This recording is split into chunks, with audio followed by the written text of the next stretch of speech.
Iran ವಿರುದ್ಧ ಹುಂಕರಿಸಿದ Israel ಯಾವುದೇ ಕ್ಷಣಕ್ಕೂ ಇರಾನ್ ಮೇಲೆ ದಾಳಿ ಮಾಡುವ ಸಾಧ್ಯತೆ ಇದೆ. ಪ್ರತೀಕಾರವನ್ನು ತೀರಿಸಿಕೊಳ್ಳುವುದಕ್ಕೆ ಇಸ್ರೇಲ್ ಪ್ಲಾನ್ ಮಾಡ್ತಾ ಇದೆ. ಯಹೂದಿಗಳ ರಾಷ್ಟ್ರ ಇಸ್ರೇಲ್ ಇರಾನ್ ಯಾವಾಗ ದಾಳಿಯನ್ನು ಮಾಡ್ತೋ, ಮಿಸೈಲ್ಗಳ ಮೂಲಕ ದಾಳಿಯನ್ನು ಮಾಡ್ತೋ, ಸುಮಾರು 200ಕ್ಕೂ ಹೆಚ್ಚು ಮಿಸೈಲ್ಗಳು ಇಸ್ರೇಲ್ನ ರಾಜಧಾನಿಯ ಮೇಲೆ ಯಾವಾಗ ದಾಳಿಯನ್ನು ಮಾಡಿದ್ರು ಆಗ ಇಸ್ರೇಲ್ ಕೆರಳಿ ಕೆಂಡವಾಗಿದೆ. ಮಧ್ಯಪ್ರಾಚ್ಯದ ದೇಶಗಳಲ್ಲಿ ಈಗ ಯುದ್ಧದ ಕಾರ್ಮೋಡ ಕವಿತಾ ಇದೆ. ಜಗತ್ತಿನಲ್ಲಿ 3ನೇ ಮಹಾಯುದ್ಧ ಆರಂಭ ಆಗುತ್ತಾ? 2 ಮಹಾಯುದ್ಧವನ್ನು ಕಂಡಂಥ ವಿಶ್ವ ಯುದ್ಧ ಅಂತ ಹೇಳಿದರೆ ಎಲ್ಲರೂ ಕೂಡ ಭಯ ಪಡ್ತಾರೆ. ಹೀಗಿರುವಾಗ ಇಸ್ರೇಲ್ ಮತ್ತು ಇರಾನ್ ನಡುವೆ 3ನೇ ಮಹಾಯುದ್ಧ ಏನಾದರೂ ಆರಂಭ ಆಗುತ್ತಾ? ಯುದ್ಧದ ಕಾರ್ಮೋಡ ಈಗ ಕವಿದಿದೆ ಮಧ್ಯಪ್ರಾಚ್ಯ ದೇಶಗಳಲ್ಲಿ.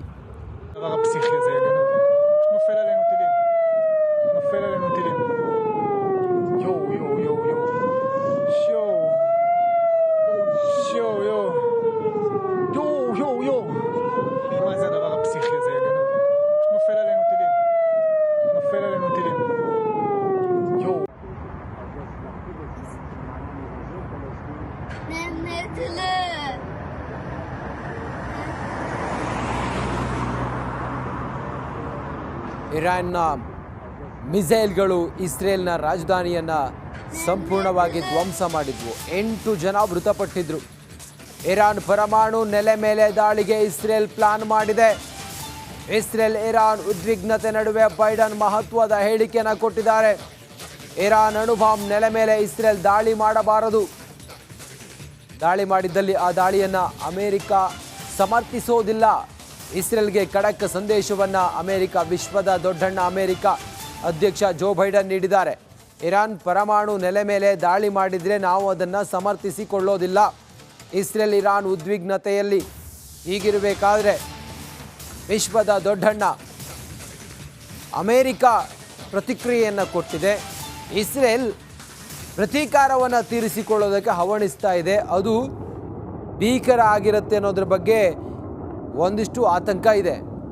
ಹೀಗಿರುವಾಗ ಇರಾನ್ನ ಅಣುಬಾಂಬ್ ನೆಲೆ ಮೇಲೆ ಏನಾದರೂ ದಾಳಿ ಮಾಡಿದರೆ ಅದನ್ನು ನಾವು ಯಾವುದೇ ಕಾರಣಕ್ಕೂ ಕೂಡ ಸಮರ್ಥಿಸಿಕೊಳ್ಳೋದಿಲ್ಲ ಅನ್ನೋದನ್ನು ಹೇಳಿದೆ. ನಿನ್ನೆ ಆದಂಥ ದಾಳಿ ಅದು ಇಸ್ರೇಲ್ನ ರಾಜಧಾನಿಯ ಮೇಲೆ ಇರಾನ್ ಮಿಸೈಲ್ಗಳ ದಾಳಿಯನ್ನು ಮಾಡಿದಾಗ ಅಮೆರಿಕ ಹೇಳಿತ್ತು, ನಾನು ಇಸ್ರೇಲ್ ಪರವಾಗಿ ನಿಂತ್ಕೊಳ್ತೀನಿ. ಇಸ್ರೇಲ್ಗೆ ಬೇಕಾದಂಥ ಯುದ್ಧೋಪಕರಣಗಳು ಸೇರಿದಂತೆ ಇಸ್ರೇಲ್ಗೆ ಶಕ್ತಿಶಾಲಿಯಾಗಿರುವಂಥ ಇಸ್ರೇಲ್ಗೆ ನಮ್ಮ ಸೈನ್ಯವು ಕೂಡ ಇನ್ನಷ್ಟು ಬಲ ತುಂಬುತ್ತೆ ಅನ್ನೋದನ್ನು ಹೇಳಿತ್ತು. ಹೀಗಿರಬೇಕಾದ್ರೆ ಇಸ್ರೇಲ್ ಇರಾನ್ನ ಅಣು ಬಾಂಬ್ ನೆಲೆಗಳ ಮೇಲೆ ಏನಾದರೂ ದಾಳಿ ಮಾಡಿದ್ದೇ ಆದರೆ ನಾವು ಅದನ್ನು ಸಮರ್ಥಿಸಿಕೊಳ್ಳೋದಿಲ್ಲ ಅನ್ನೋದನ್ನು ಅಮೆರಿಕ, ವಿಶ್ವದ ದೊಡ್ಡಣ್ಣ ಅಮೆರಿಕ ಈಗ ಹೇಳಿದೆ. ಆ ಮೂಲಕ ಪರಿಸ್ಥಿತಿ ಮತ್ತೊಂದು ಹಂತಕ್ಕೆ ತಲುಪುತ್ತೆ ಅನ್ನೋದು ಮೇಲ್ನೋಟಕ್ಕೆ ಈಗ ಗೊತ್ತಾದಂಗೆ ಕಾಣಿಸ್ತಾ ಇದೆ. ಯಾಕಂತ ಹೇಳಿದರೆ ಇಸ್ರೇಲ್ ಹೇಳಿತ್ತು, ನೀವು ನಮ್ಮ ಮೇಲೆ ಮಾಡಿದಂಥ ದಾಳಿಗೆ ಸರಿಯಾದ ಬೆಲೆಯನ್ನು ತೆತ್ತುತ್ತೀರಿ ಅನ್ನೋದನ್ನು ಇಸ್ರೇಲ್ನ ಅಧ್ಯಕ್ಷ ಬೆಂಜಮಿನ್ ನೆತನ್ಯಾಹು ಅವರು ಹೇಳಿದರು. ಪ್ರತೀಕಾರವನ್ನು ತೀರಿಸ್ಕೊಳ್ತೀವಿ ನಾವು ಅಂತೇಳಿ ಹೇಳಿದರು. ಪ್ರತೀಕಾರ ಎಷ್ಟು ತೀವ್ರವಾಗಿರುತ್ತೆ ಅನ್ನೋದನ್ನು ಈಗ ಕಾದು ನೋಡಬೇಕಾಗಿದೆ. ಏನಾದರೂ ಅಣುಬಾಂಬ್ ನೆಲೆಗಳ ಮೇಲೆ ಏನಾದರೂ ದಾಳಿ ಮಾಡಿದ್ದೆ ಆದರೆ ಸಂಪೂರ್ಣ ಇರಾನೇ ತತ್ತರಿಸಿ ಹೋಗುತ್ತೆ. ಯಹೂದಿಗಳ ರಾಷ್ಟ್ರ ಯಾವತ್ತೂ ಕೂಡ ತನ್ನ ರಾಷ್ಟ್ರದ ಮೇಲೆ ದಾಳಿಗಳಾದಾಗ ಅದನ್ನು ಸರಿಯಾಗೇ ಪ್ರತೀಕಾರ ತೀರಿಸ್ಕೊಂಡಿದೆ. ಹಮಾಸ್ ದಾಳಿಯಾದಾಗಲೂ ಕೂಡ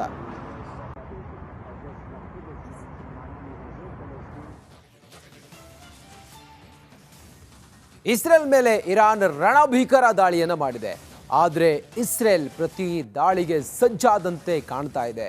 2 ಮದಗಜಗಳ ಕಾಳಗ 3ನೇ ಮಹಾಯುದ್ಧಕ್ಕೆ, ವಿಶ್ವ ಯುದ್ಧಕ್ಕೆ ಕಾರಣವಾಗುತ್ತಾ ಅನ್ನೋ ಆತಂಕ, ಭಯ ಎಲ್ಲವೂ ಶುರುವಾಗಿದೆ.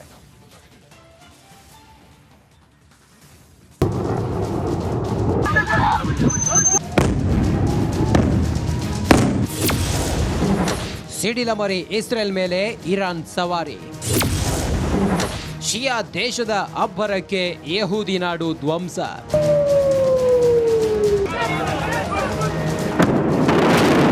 ಇಸ್ರೇಲ್ ಇರಾನ್ ಒಂದು ಯಹೂದಿ ದೇಶ, ಇನ್ನೊಂದು ಶಿಯಾ ಮುಸಲ್ಮಾನರ ದೇಶ. ಅವರನ್ನ ಕಂಡ್ರೆ ಇವರಿಗಾಗಲ್ಲ, ಇವರನ್ನ ಕಂಡ್ರೆ ಅವರಿಗಾಗಲ್ಲ.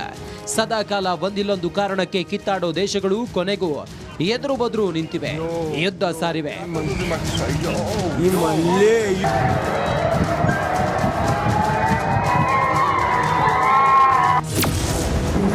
ಏಕಕಾಲಕ್ಕೆ ಹಾರಿ ಬಂದವು 800 ರಾಕೆಟ್ಗಳು. ಇರಾನ್ ದಾಳಿ ಮಾಡಬಹುದು ಅಂತ ಅಮೆರಿಕ ಗುಪ್ತಚರ ದಳ ಇಸ್ರೇಲ್ಗೆ ಮುನ್ಸೂಚನೆ ನೀಡಿತ್ತು. ಅದಾಗಿ ಕೆಲವೇ ಗಂಟೆಗಳಲ್ಲಿ ಇರಾನ್ ಭಯಾನಕ ದಾಳಿ ನಡೆಸಿತು. ಏಕಕಾಲಕ್ಕೆ 200ಕ್ಕೂ ಹೆಚ್ಚು ಕ್ಷಿಪಣಿಗಳು ಬಂದಪಡಿಸಿದ್ವು. ಇಸ್ಫಹಾನ್, ತಬ್ರಿಜ್, ಖೋರಮಾಬಾದ್ನಿಂದ ರಾಕೆಟ್ಗಳು ಬಂದಿದ್ವು. 7 ಜನರನ್ನ ಬಲಿ ಪಡೆದಿದ್ವು. ಇದರಿಂದ ಕೆರಳಿದ ಪ್ರಧಾನಿ ನೇತನ್ಯಾಹು ಇರಾನ್ ವಿರುದ್ಧ ಕಿಡಿಕಾರಿದ್ರು. ಇರಾನ್ ಬಹುದೊಡ್ಡ ತಪ್ಪು ಮಾಡಿದೆ, ಅದರ ತಪ್ಪಿಗೆ ಶಿಕ್ಷೆಯು ಅನುಭವಿಸಲಿದೆ. ನಸ್ರುಲ್ಲಾ ಹತ್ಯೆ ಪ್ರತೀಕಾರಕ್ಕೆ ಮುಂದಾದ ಇರಾನ್. ಹೆಜ್ಬುಲ್ಲಾ ಉಗ್ರ ಹಸನ್ ನಸ್ರುಲ್ಲಾನನ್ನ ಹತ್ಯೆಗೈದು ಸಿಹಿ ಹಂಚಿ ಸಂಭ್ರಮಾಚರಣೆ ಮಾಡುತ್ತಿದ್ದ ಇಸ್ರೇಲ್ ಅನ್ನ ಕಂಡು ಇರಾನ್ ಕೆರಳಿತ್ತು. ಅರಮನೆಯಲ್ಲಿ ಪೈಜಾಮಾಗೆ ಹತ್ತರ್ ಹಾಕೊಂಡು ಗಡ್ಡ ನೀವುತ್ತ ಕುಳಿತಿದ್ದ ಅಲಿ ಖೊಮೇನಿ ತನ್ನ ಆಪ್ತನ ಸಾವಿನ ಸುದ್ದಿ ಕೇಳಿ ಯಾ ಅಲ್ಲಾ ಅಂತ ಕೂಗಿದ್ದ. ಅಂದೇ ಇಸ್ರೇಲ್ ಪ್ರಧಾನಿ ಬೆಂಜಮಿನ್ ನೇತನ್ಯಾಹು ನೀನೇ ನೆಕ್ಸ್ಟ್ ಟಾರ್ಗೆಟ್ ಅಂತ ಸುಳಿವು ಕೊಟ್ಟಿದ್ದ. I want to address you, the people of Iran. I want to do so directly, without filters, without middlemen. Every day, you see a regime that subjugates you make fiery speeches about defending Lebanon, defending Gaza. Yet every day, that regime plunges our region deeper into darkness and deeper into war. Every day, their puppets are eliminated. Ask Muhammad Deif. Ask Nasrallah. There is nowhere in the Middle East Israel cannot reach. ಯಹೂದಿಗಳ ಪುಟ್ಟ ದೇಶ ಇರಾನ್ಗೆ ಮುಂದೆ ದೊಡ್ಡ ಮಟ್ಟದ shock ಕೊಡುವುದು ಪಕ್ಕಾ ಅಂತ ತಜ್ಞರು ಎಚ್ಚರಿಕೆ ಕೊಟ್ಟಿದ್ದಾರೆ. News desk, Republic Kannada. ಮೂರನೇ ಮಹಾಯುದ್ಧ ಶುರುವಾಗುತ್ತಾ? ಇಸ್ರೇಲ್ ಇರಾನ್ ಯುದ್ಧ ನಡೆದರೆ ರಷ್ಯಾ ಅಮೆರಿಕಗಳು ಆ ಯುದ್ಧದಲ್ಲಿ ಭಾಗಿಯಾಗುವ ಸಾಧ್ಯತೆ ಇದೆ. ಜಗತ್ತಿನ 2 ಬಲಿಷ್ಠ ದೇಶಗಳು ಅಖಾಡಕ್ಕೆ ಧುಮುಕಿದ್ರೆ ಇಡೀ ಜಗತ್ತಿಗೆ ಸಂಕಷ್ಟ ಎದುರಾಗೋದು ಪಕ್ಕಾ.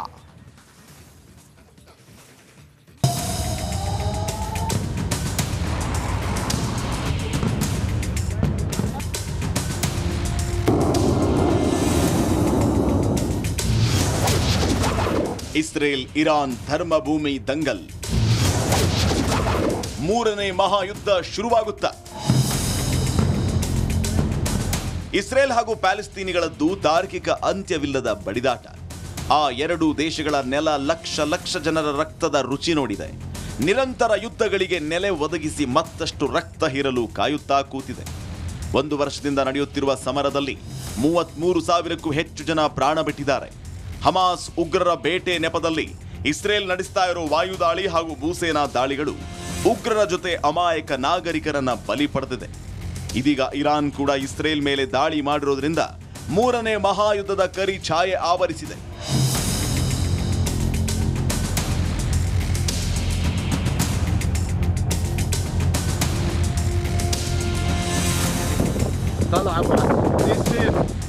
ಇರಾನ್ ಪರಮಾಣು ಶಸ್ತ್ರ ಸಜ್ಜಿತ ದೇಶವಾಗುವುದು ಇಸ್ರೇಲ್ಗೆ ಇಷ್ಟ ಇಲ್ಲ. ಆದ್ದರಿಂದ ಒಂದಲ್ಲೊಂದು ರೀತಿಯಲ್ಲಿ ದಾಳಿ ಮಾಡಿ ಖೋಮೇನಿಗಳ ಕನಸಿಗೆ ಕೊಳ್ಳಿ ಇಡುತ್ತಲೇ ಬಂದಿದೆ. ಆದರೆ ಇರಾನ್ ಶಸ್ತ್ರಬಲ ಚಿಕ್ಕದೇನಲ್ಲ. ರಷ್ಯಾದಂಥ ಬಲಾಢ್ಯನಿಗೆ ಡ್ರೋನ್ಗಳನ್ನು ಕೊಟ್ಟು ಉಕ್ರೇನ್ ನೆಲದಲ್ಲಿ ಯಶಸ್ಸು ಕಂಡಿದೆ. ಒಂದು ವೇಳೆ ಇಸ್ರೇಲ್ ದಾಳಿ ಮಾಡಿದರೆ ಇರಾನ್ಗೆ ರಷ್ಯಾ ಬೆಂಬಲ ಸಿಕ್ಕೇ ಸಿಗುತ್ತೆ. ಯಹೂದಿಗಳು ಸಾಮಾನ್ಯರಲ್ಲ. ಇಸ್ರೇಲ್ ಪ್ರಜಾಪ್ರಭುತ್ವದ ದೇಶ ಅನ್ನೋ ಕಾರಣಕ್ಕೆ ಅಮೆರಿಕ ಬೆಂಬಲಿಸುತ್ತೆ. ಆದರೆ ಇದೇ ಅಮೆರಿಕ ಹಲವೆಡೆ ಡೆಮಾಕ್ರಸಿ ಸಮಾಧಿ ಕಟ್ಟಿದೆ. ಇದೇ ಅಮೆರಿಕಕ್ಕೆ ಸೌದಿ ಅರೇಬಿಯಾ ಅತ್ಯಾಪ್ತ ದೇಶ. ಒಂದು ವೇಳೆ ಸೌದಿಯಲ್ಲಿ ಡೆಮಾಕ್ರಸಿ ಬೇಕು ಅಂದ್ರೆ ಅವನು ಮರುದಿನ ಕಾಣೆಯಾಗಿರ್ತಾನೆ. ಬಾಂಗ್ಲಾದೇಶದಲ್ಲಿ ಶೇಖ್ ಹಸೀನಾ ಸರ್ಕಾರ ಕೆಡವಿದ್ದು ಇದೇ ಅಮೆರಿಕ ಅಲ್ವಾ? ಆದರೂ ಇಸ್ರೇಲನ್ನ ಬೆಂಬಲಿಸಲು ಅಮೆರಿಕಕ್ಕೆ 1000 ಕಾರಣ ಇದೆ. ಅದರಲ್ಲೊಂದು ಅಮೆರಿಕದ ಯಹೂದಿ ಉದ್ಯಮಿಗಳು. ಹೌದು, ಇಸ್ರೇಲ್ಗೆ ಬೆಂಬಲಿಸದಿದ್ರೆ ಯಹೂದಿಗಳು ಅಮೆರಿಕ ಆರ್ಥಿಕತೆಯನ್ನ ಬುಡಮೇಲು ಮಾಡಬಲ್ಲರು. ಜೊತೆಗೆ ರಾಜಕಾರಣಿಗಳಿಗೆ ಯಹೂದಿ ಉದ್ಯಮಿಗಳ ಬೆಂಬಲ ಬೇಕು.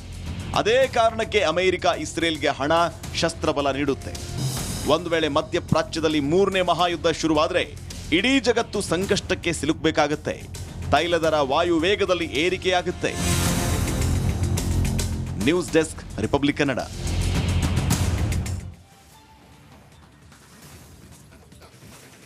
ಇಸ್ರೇಲ್ ನರಮೇಧಕ್ಕೆ ಪ್ರತೀಕಾರವಾಗಿ ಇರಾನ್ ಮಿಸೈಲ್ ದಾಳಿ ಮಾಡಿದ್ದು ವಿಶ್ವದಲ್ಲಿ 3ನೇ ಮಹಾಯುದ್ಧದ ಕಾರ್ಮೋಡ ಕವಿದಿದೆ.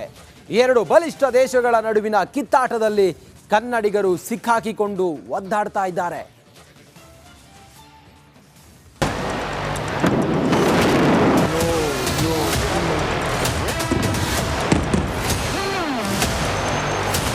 ಮಿಸೈಲ್ಗಳ ಅಟ್ಯಾಕ್, ಚೀರಾಟ, ಕೂಗಾಟ, ಜೀವ ಉಳಿಸಿಕೊಳ್ಳಲು ಹೋರಾಟ. ಇಸ್ರೇಲ್ ದಾಳಿಗೆ ಪ್ರತಿಯಾಗಿ ಇರಾನ್ ವಾರ್. 3ನೇ ಮಹಾಯುದ್ಧಕ್ಕೆ ಇರಾನ್ ಇಸ್ರೇಲ್ ದಾಳಿ ಮುನ್ನುಡಿ.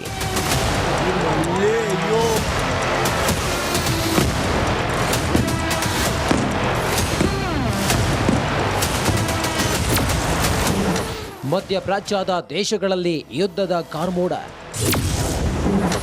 ಇಸ್ರೇಲ್ ಮೇಲೆ ಇರಾನ್ ರಾಕೆಟ್ಗಳ ಸುರಿಮಳೆ. ಹಮಾಸ್ ಉಗ್ರರನ್ನ ಇಸ್ರೇಲ್ ಹುಟ್ಟಡಗಿಸುತ್ತಿದೆ. ಹೆಜ್ಬೊಲ್ಲಾ ಉಗ್ರರ ನಾಯಕ ನಸ್ರುಲ್ಲಾನ ಹೊಡೆದುರುಳಿಸಿದೆ. ಇದರಿಂದ ರೊಚ್ಚಿಗೆದ್ದ ಇರಾನ್ ಇಸ್ರೇಲ್ ಮೇಲೆ ಕ್ಷಿಪಣಿ ದಾಳಿಯ ಸುರಿಮಳೆಗೈದಿದೆ. ಇಸ್ರೇಲ್ ಕೂಡ ಕೌಂಟರ್ ಅಟ್ಯಾಕ್ ಮಾಡಿದೆ. ಯುದ್ಧದ ಕಾರ್ಮೋಡವೇ ಆವರಿಸಿದೆ.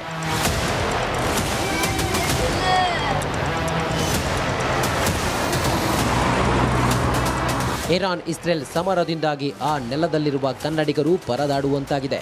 ಬೇರೆ ಬೇರೆ ಕೆಲಸಗಳಿಗೆ ಹಾಗೂ ವಿದ್ಯಾಭ್ಯಾಸಕ್ಕಾಗಿ ಅಲ್ಲಿ ಹೋಗಿರುವ ಕನ್ನಡಿಗರು ಸಂಕಷ್ಟಕ್ಕೆ ಸಿಲುಕಿದ್ದಾರೆ. ಸುರಕ್ಷಿತ ಜಾಗಗಳಿಗೆ ಹೋಗುವಂತೆ ಇಸ್ರೇಲ್ ಸೂಚನೆ ನೀಡಿದ್ದು, ಬಾಂಬ್ ಶೆಲ್ಟರ್ಗಳಲ್ಲಿ ಸಹಸ್ರಾರು ಮಂದಿ ಆಶ್ರಯ ಪಡೆಯುತ್ತಿದ್ದಾರೆ. ಸಿಕ್ಕಾಪಟ್ಟೆ ಮಿಸೈಲ್ಸ್ ಡೈಲಿ ಹೊಡಿತಾ ಇರ್ತಾರೆ ಈ ನಾರ್ತ್ ಇಸ್ರೇಲ್ಗೆ. ಆವಾಗ ಅಲ್ಲಿಂದ 60,000-70,000 ಜನನ್ನ ಇಸ್ರೇಲ್ ಈ ಸೆಂಟರ್ಗೆ ಕರ್ಕೋತಾರೆ. ಸೊ ಇವ್ರನ್ನ ಮತ್ತೆ ವಾಪಸ್ ಕಳಿಸ್ಬೇಕು ನಾವು ಅಂದ್ಬಿಟ್ಟು ಇವ್ರು ಗ್ರೌಂಡ್ ಇನ್ವೇಷನ್ ಮಾಡ್ತಾರೆ.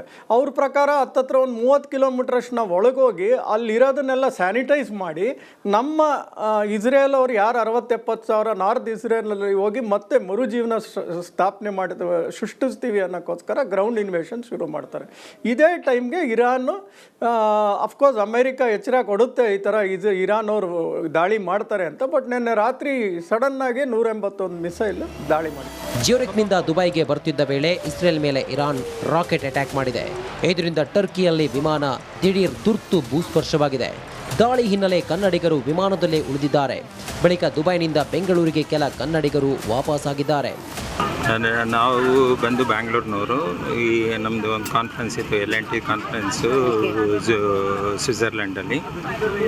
ಜ್ಯೂರಿಕ್ಕಿಂದ ನಾವು 3:25 ಹೊರಟು.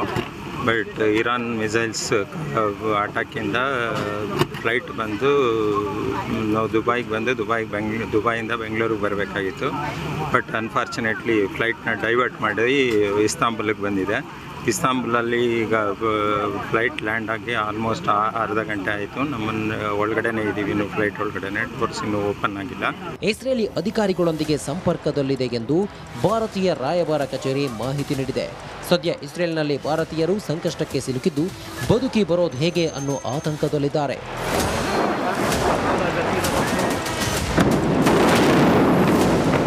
Bureau report, Republic Kannada.